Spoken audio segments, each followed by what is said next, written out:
BKP ఉంది miss అమ్మతో ఏ టైంలో కలిసిందో ఆ టైం నుండి నాకు శారీస్ గురించి కొంచెం ఐడియా వచ్చింది. అసలు శారీస్ అంటే ఏంది, పట్టు అంటే ఏంది.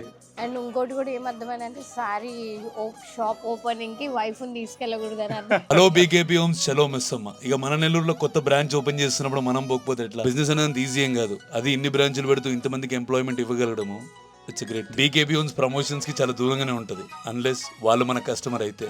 అక్కడ మన ఫర్నిచర్ ఉంది. ఈ డెలివరీతో సక్సెస్ఫుల్ గా 500 చైర్స్ డెలివరీ అయిపోయినాయి. మిస్ అమ్మ కస్టమర్స్ బీకేపీ చైర్స్ మీద రిలాక్స్ గా కూర్చున్నట్టు షాప్ చేస్తుంటే చాలా బాగా అనిపిస్తుంది. ఇక అదే చైర్ మీద మీరు కూర్చొని మా కస్టమర్స్ అయిపోండి అని అంటే బాధగా అనిపిస్తుంది. మ్యారేజ్ సారీ సెలక్షన్ అప్పుడు కూడా వెళ్ళలే, అంత ఓపిక ఉండదు. నా చైర్ అంతా ఐరన్ ఫ్రేమ్ తో చేపించనుండే, దాని మీద completely fabric with water rested. Rough and tough purpose చైర్లు అనుకోండి. దిలీప్ బ్రో, ఈ పాయింట్ మీకోసమే. నెక్స్ట్ టైం మిస్ అమ్మ ఓపెనింగ్ కి నేను ఒక్కడనే వస్తాను. మిస్ అమ్మ వరకు వెళ్ళండి, ఇక్కడ సారీస్ కొనడం కొనుక్కోవడం మీ ఇష్టం. ఇక్కడ ఫర్నిచర్ క్వాలిటీ బాగుందని అనిపిస్తే బీకేపీ హోమ్స్ వరకు రండి. దిలీప్ బ్రో, మీరు ఇలానే బ్రాంచెస్ పెంచుకుంటూ వెళ్ళాలి. మిస్ అమ్మలో బీకేపీ హోమ్స్ ఉండిపోవాలి.